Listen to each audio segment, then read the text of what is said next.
Alright, I thought I'd show y'all my ducks, my Jeep ducks. So, you see how they're all in a row? That old saying, you know, I've got my ducks in a row. There's one there. This is my latest one. I don't know what this thing is. I don't know. Is it a zombie duck? I have no idea. Some of these things are, they're really creative. But anyway, this one I think is a Lego duck. Look at this. Isn't that cool?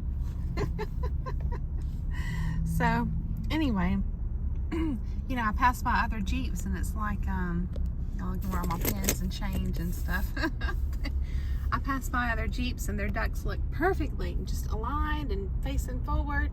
And this is mine. And I've straightened them up a time or two, but over time they just go back to this. And it reminded me of that saying, the mind is a terrible master, but a great servant. And the reason it reminded me of that is I was thinking, you know, this is the kind of thing right here. I feel like the stuff you have is indicative of your state of mind. Like if your house is messy, theoretically your mind is messy, like, you know, disorganized or whatever. And so I think that might be the concept behind feng shui, right?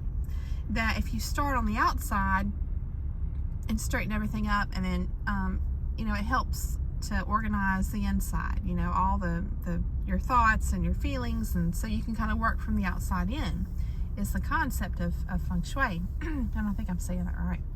But, so I was thinking about, yeah, the fact that, yeah, I do have my ducks in a row, but they're kind of turned all different ways. So, just something to think about.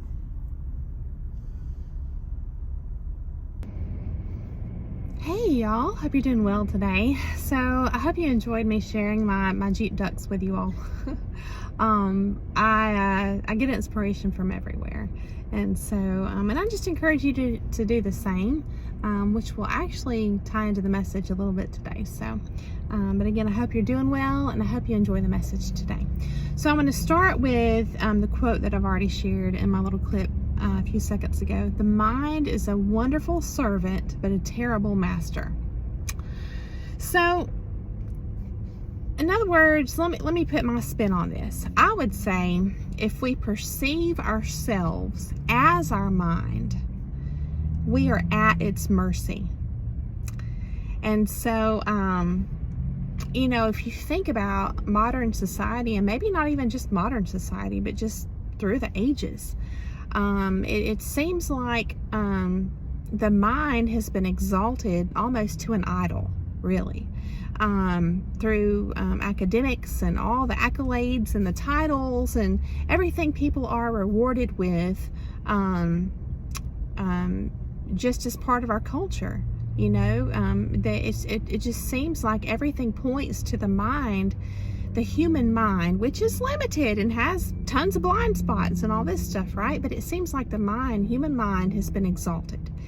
And I feel like this is, you could take this in a lot of different directions and go on all kind of different fun tangents. I know I could, and related to ego and all this other stuff. But ultimately, I don't know why that old saying, that phrase came to me today, and when I was sitting down to do my notes, and I thought that really just kind of sums it up, you know. And what happens is, well, we know again that the human mind is limited, it has blind spots, it's faulty, right? Again, here's another saying, to err is human, and we know that's true. But I would say also that if we are leading with our mind, it's kind of like living a monochromatic life. And so what happens is we're missing out on a lot. And hopefully I can capture the essence of that message as I go through what I'm going to share with you all today.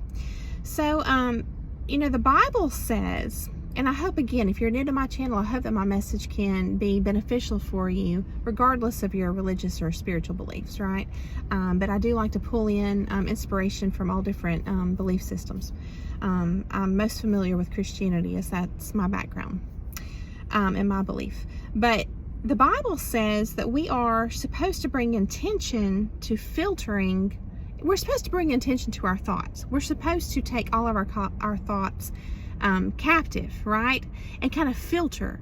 So that right there is super interesting, because it's kind of like suggesting that the thoughts are not our own. Almost like our mind is a receiver, like for radio waves, but instead it's like thought waves. So and I know there's a lot of different alternative, I'm getting ahead of myself today, alternative healing modalities, such as sound therapy. You can go, if you have interest, I know my local yoga studio offers sound baths, and you can do that, and that's, I haven't done it yet, but I've heard they're really cool. But there's something to be said, and you can certainly take inspiration from this prompting if you want, and look throughout history at all of the evidence of past civilizations and cultures valuing frequency itself, energy and vibrations. Nowadays we throw that term around like just a metaphorical kind of inspirational saying, when we talk about vibrations. And so, but what if it's also literal and physical and material, something to think about. But our mind, I think there's a lot of importance in how one views, perceives, and operates from the mind. And so, to me, the fact that the Bible instructs us to take our thoughts captive, which means we're filtering everything, right? That's telling us to bring intention and mindfulness to our thoughts as they are a separate thing. And it almost indicates that our mind is a separate part from us, if you look at it in a certain way, right? So let's take a look at the word discipline. I felt called to look at this word from the online etymology dictionary from the 11th century, which is from the year 1001 to 1100. So yes, very interesting. We have the Latin disciplina, right?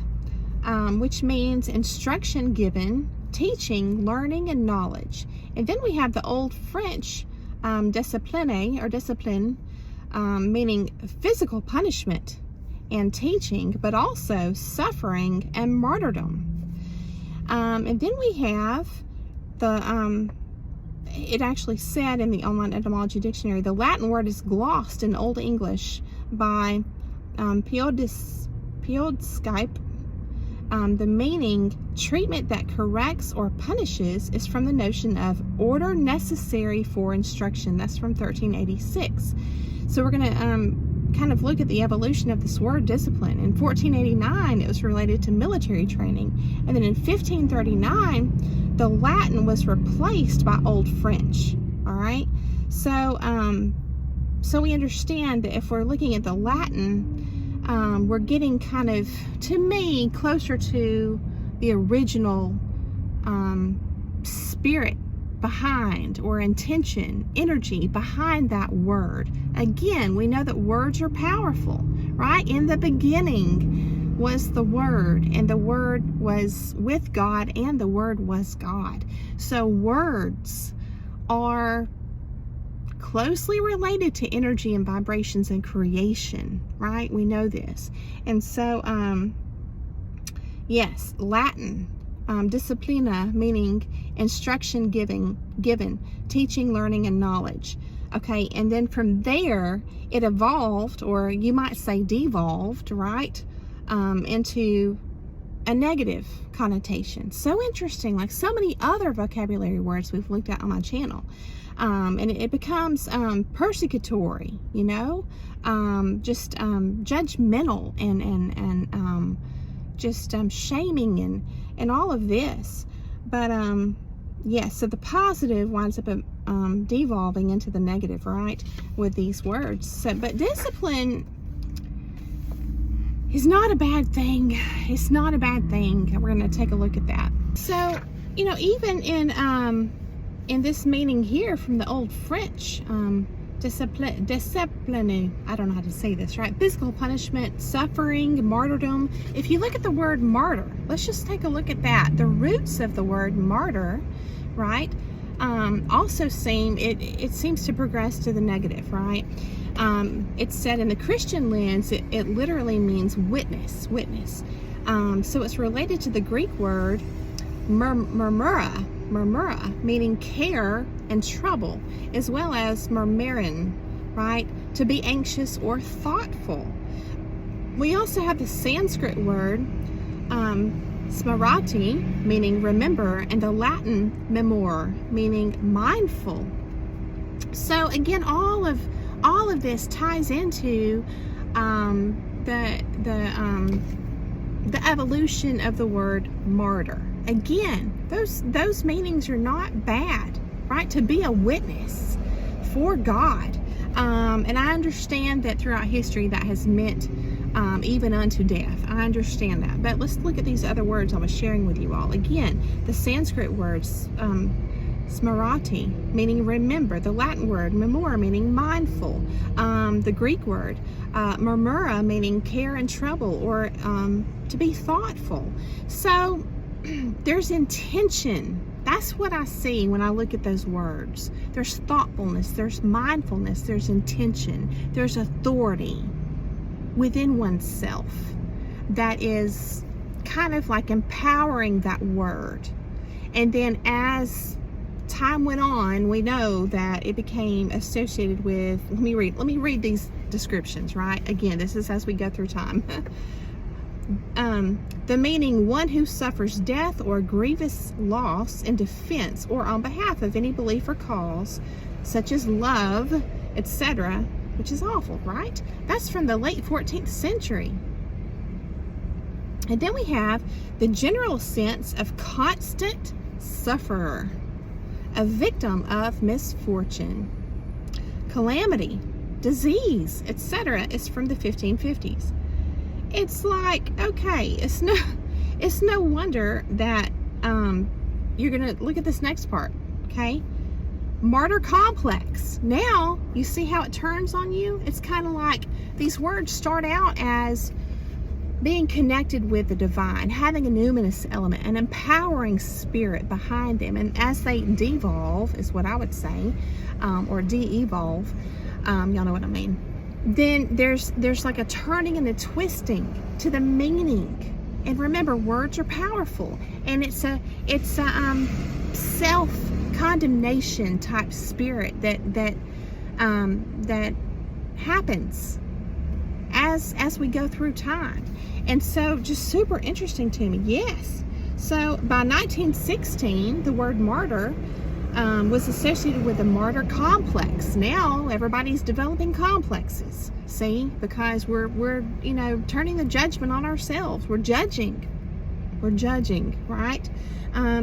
It also means the exaggerated desire for self-sacrifice. That's a nightmare. How awful is that? An exaggerated desire for self-sacrifice? You see, I don't know. I get passionate about this stuff. It's just like, I'm sure you all can see the, not the evolution, but the de-evolution, right? So, I looked at the word devolve, okay? The meaning for devolve,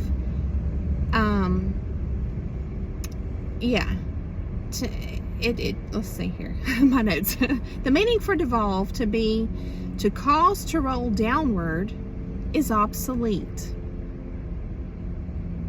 But I feel like that should be relevant, don't you? Because that's placing it's calling things as they are. It's an empowering word to say, hang on a second, something's going on. There's not an evolution as it should be in the spiritual nature of these words. There's a de-evolution, a devolving of the spiritual, and it's a twisting and a turning in that spirit of destruction sense, just like the serpent in the garden, right? It's kind of like that.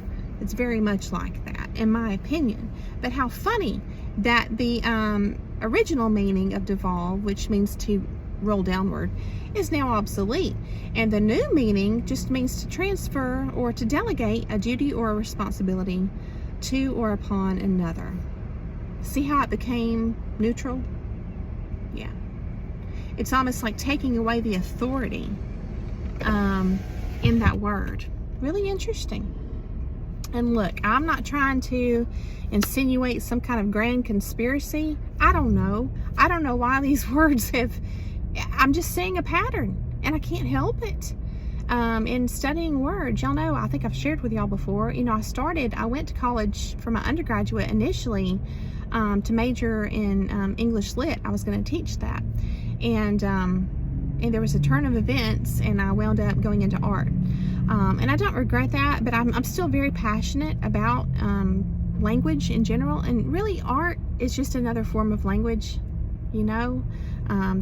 There's language in many different aspects, as y'all know. So there's power there, and there's intention, and there's meaning, and there's truth, right?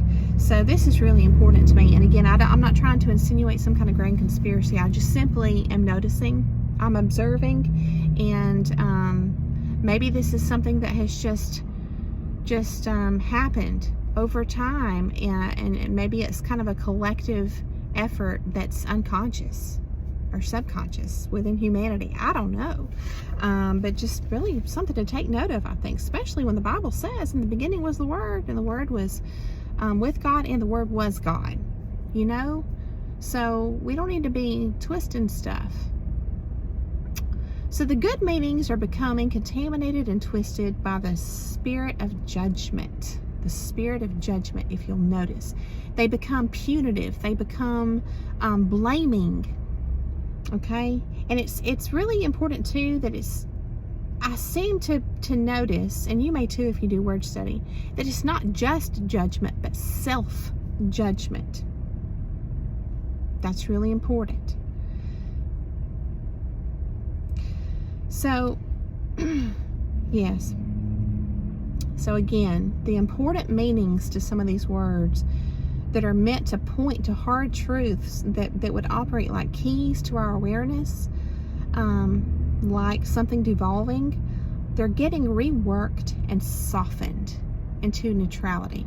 Okay? It's kind of like a cloaking, hiding behind fig leaves, hiding in plain sight, however you want to say it, right? And to me, if you just kind of zoom out from a bird's eye view, it has the spirit of manipulation all over it.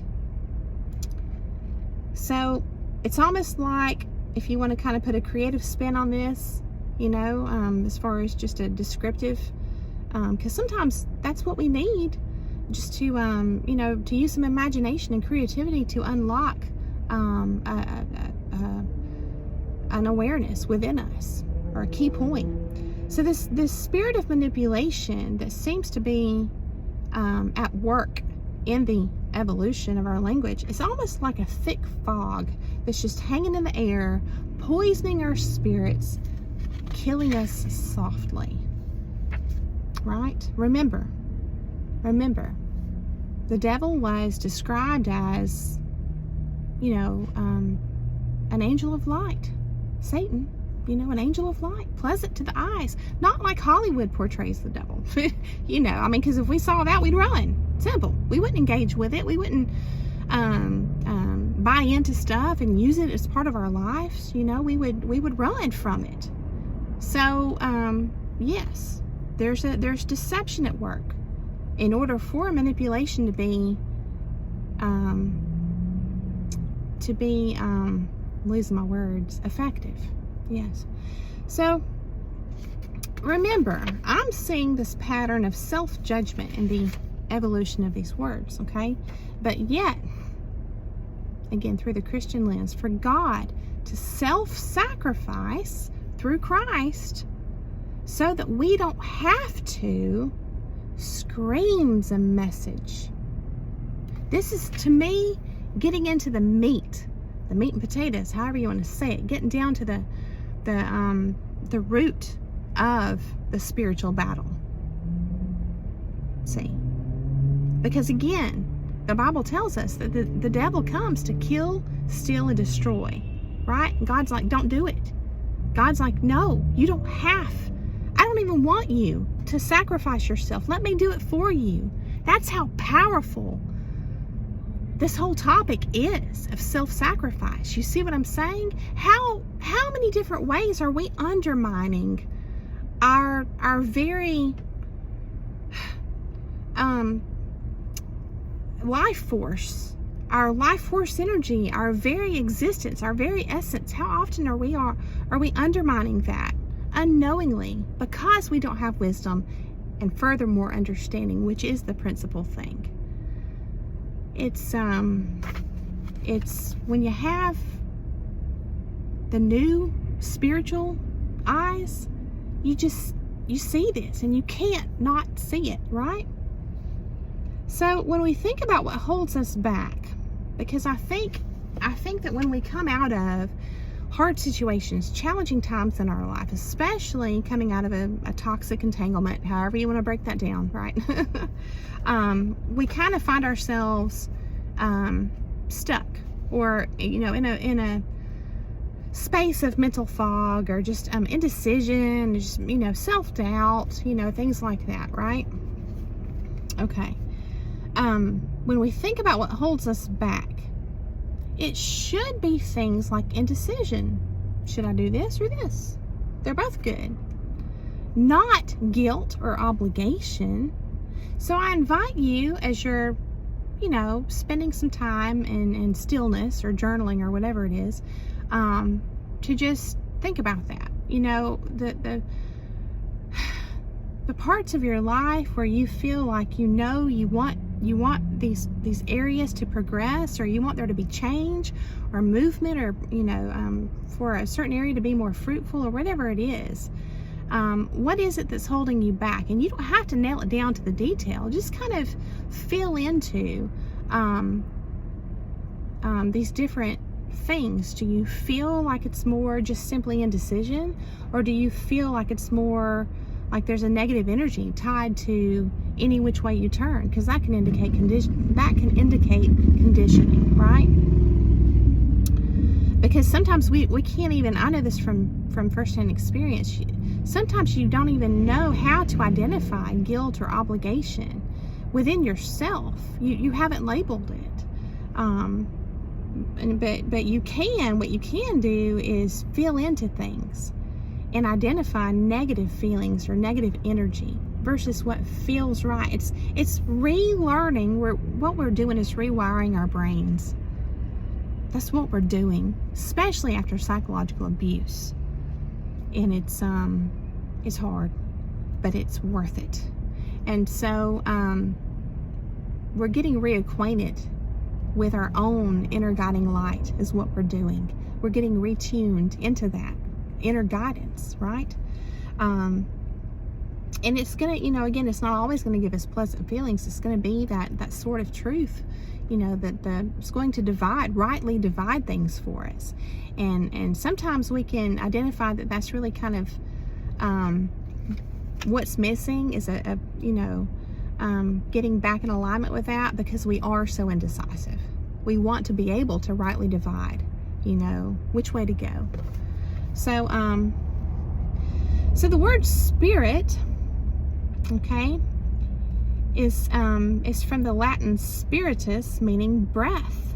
God breathed life into us. We're going to go with this theme, okay? So, and you think about it, when a person passes at death, it's their breath that leaves, which would indicate that we are the breath. That is our essence. We are the wind, the air. And I'm reminded of the song in Pocahontas, right? Which says, can you paint with all the colors of the wind? When you look at it through this new lens, the wind, it's a lot more powerful, see? Because God is not limited. So, in other words, He's got all the colors, right? So, what we don't want to do is to live in a constant state of relinquishing this beautiful, powerful force that is our very essence, okay? And I'm reminded in relation to this of the Elton John song, which I love, about Marilyn Monroe, right? Candle in the Wind. And it says, it seems to me that you lived your life like a candle in the wind, never knowing who to cling to when the rain set in. And then I want to elaborate a little bit on the other song. When Pocahontas is singing Colors of the Wind, she says, have you ever heard the wolf cry to the blue corn moon? Or asked the grinning bobcat why he grins? Can you sing with all the voices of the mountain? Can you paint with all the colors of the wind? So the roots of the word wind mean to blow, to blow. All right, in the Old English, blow meant to move air, a neutral meaning, right? To breathe, right? Also, it meant to bloom, to blossom, to put forth flowers, okay? To fill with air, to inflate. So there's a life-giving energy, okay? To inflate, to be filled with the spirit, the breath, the wind. There's a life-giving energy associated with these words, which are powerful, okay?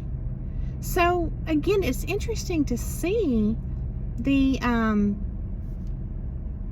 de-evolution, right? The devolving of blow, the word blow, to mean later throughout time, to squander, to lose, to depart suddenly, right?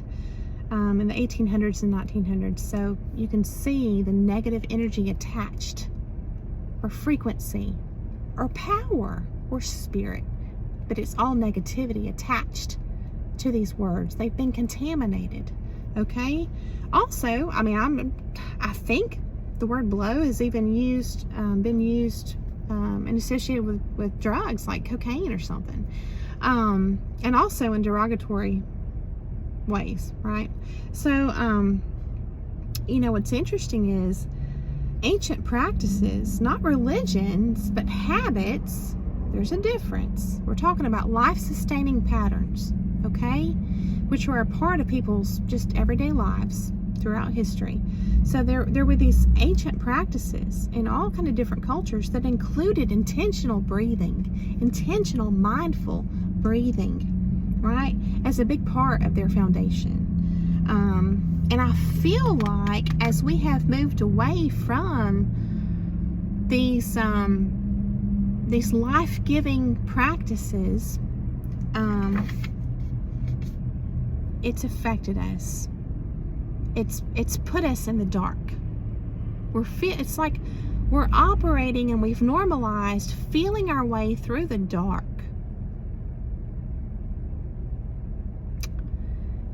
So consider this too. When we have been conditioned to not value something so powerful like the breath, when we take it for granted, right?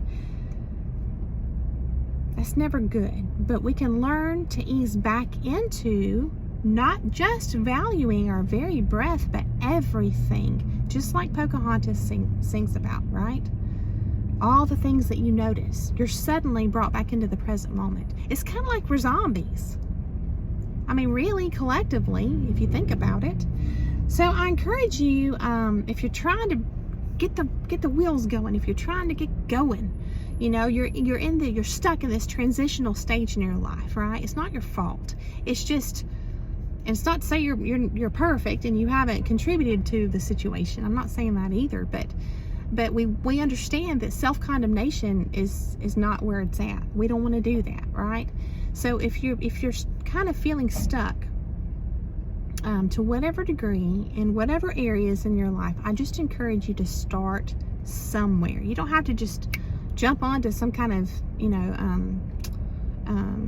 breathing practice, but starting somewhere is a good goal, in my opinion, to have, right? To kind of get the wheels turning in your life again, to bring that new life into your life, that new spirit, right? To be renewed. So, yes, so what we want to do is to bring mindfulness back into our life through intentional actions. And I'll say this too, I always feel better when I do things that I need to do, but I don't want to do. And more importantly, I realize how out of balance my life has gotten. It's kind of like it got so twisted, it almost became upside down. And I can start to observe how we can value fruitless things sometimes, and not even see the substance of other things. We can take things for granted so easily. So I just encourage you to try things, try new things, new approaches to life. A new way of going about your day. Just change it up a little bit, just a little bit. It's kind of like when what we're doing is rewiring our brain. That's a big deal, all over again after it got scrambled. And that does take discipline and effort. But again, discipline doesn't have to be associated with like feeling like there's a mountain of work before you. It doesn't have to have that heavy, just negative energy tied into it. It can be life-giving. So what I'm going to do, I feel inspired to make some shorter videos with ideas for you all to try to jumpstart our life force again. So be looking out for those. I hope y'all enjoy them. Just actions to help you get unstuck, essentially, right? And we know that vacations are a great way to do this. But what about in our everyday life? That's where it's at. And feel free to share ideas below too. I'd love to hear them. So I want to reconsider our opening quote. The mind is a wonderful servant, but a terrible master. Okay? It's essentially waiting. Our mind is waiting for us to give it a job. Okay? And so let me just kind of close by sharing this other concept with you all. I feel like collectively humanity has good intentions around the word, the concept of unity. But actually, there's a splitting that can happen, that maybe even needs to happen to get us back into alignment. Let me explain. I'm not talking about in the, psychological diagnosis type way. Okay?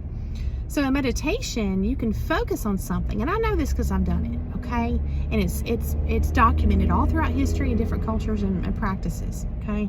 It doesn't mean that this is gonna infringe on your religion or anything like that. It's just it's understanding how we're made.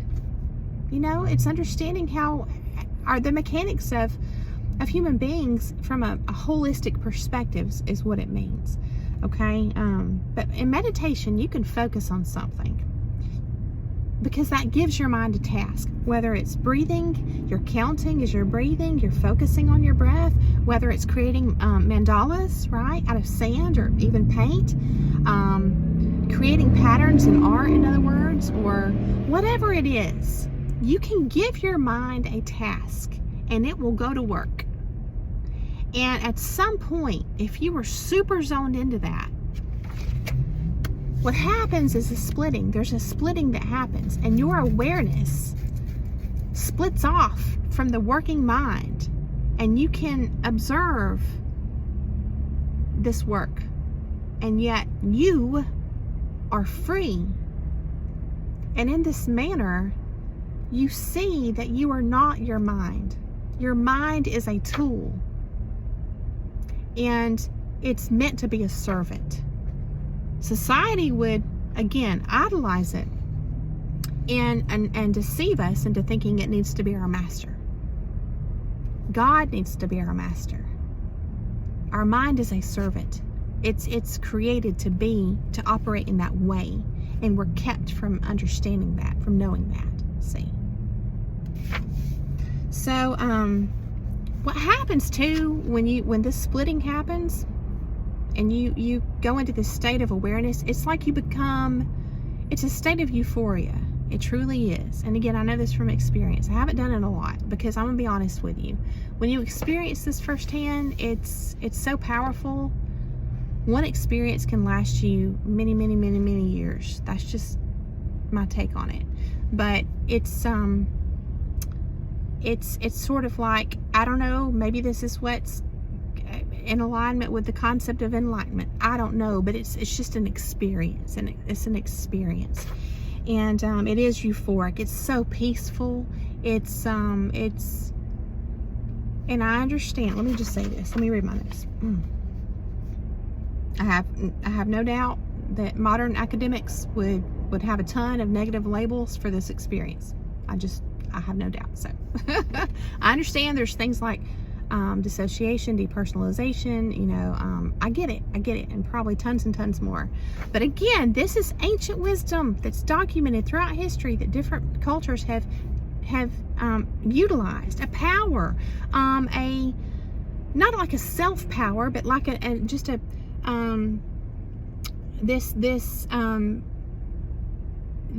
everything that you can tap into, and it shifts your perception, and you gain this awareness in that moment, in the experience, and it's beautiful. So it's almost like this pure awareness that you experience, you feel like is the real you, the unburdened you. Yeah, so the mind can be busy, and yet you can be separate and aware that you're separate. It's like you're experiencing being the observer. Being the observer is not a task. In this discussion, being the observer is the experience, where you're not burdened by your mind, just for a while. But again, it is so powerful. So it's almost like it gives you perspective. It gives you tons of perspective, okay? And we know that some of the most beautiful souls throughout history, I'm thinking of Ram Dass just off the top of my head, who have dedicated their whole lives to trying to help others in the spirit of love. It's so admirable, right? They went down the path of academics and wound up realizing that it was valuable, but it wasn't holistic, and there's more to this existence that's being overlooked. And they have gone down different paths of plant medicine and things like this, right? And it sometimes, again, just takes one or two experiences where it gifts you with perspective, and you're forever changed. You're forever changed. Sometimes for people it happens on accident. It's a near-death experience, Your life flashes before your eyes. I've had that happen too. But the perspective change is this. You realize that collectively, in general, right, it's kind of like we all operate closed, okay, in our day-to-day lives. But when we bring intention to our mind, this opening happens, the splitting happens, and there's a beam of pure being or existence or awareness that is born. It's like it bursts through this crack, okay? And again, ancient wisdom knows this. So the lesson here is that there is power in this stepping into a position of authority over your mind. And it's not necessarily you, it's a unification with something greater than you. And you understand that You can have authority over your mind. Hang on a second. It's not a bad thing to be empowered. It's a beautiful thing to be empowered. See? Again, who do you want to live for? Humanity? People will always judge you. It doesn't matter what you do or say. You're always going to be judged. Always. So just keep that in mind. Who do you really want to live for? Okay? It's not bad to be empowered. So, to me, the lesson here is that there is power in stepping into a position of authority over your mind versus the alternative, which is being the ragdoll passenger of it. Okay? And somebody's going to be happy to step into your life and to hop in that driver's seat because you think that you are living from a place of humility out of love, and you haven't gotten this wisdom and understanding yet. So if we can start somewhere, really and truly, even if it's feng shui, even if it's rearranging your ducks in your Jeep, just kind of changing things up, bringing intention into your life, it's just going to become part of your life. And you're creating new habits and new patterns, and you're rewiring your brain. And in doing so with intention, you're becoming empowered. And you are learning how to armor yourself up against this harsh and deceptive world. So yes, one step at a time on the right path. That's what it takes to make all the difference. So I hope this has been beneficial for you. I hope it gave you a lot to think about. I hope it got the wheels turning. I thank you so much for coming along to hear the message. I hope that you have a beautiful day, and I'll see you again very soon.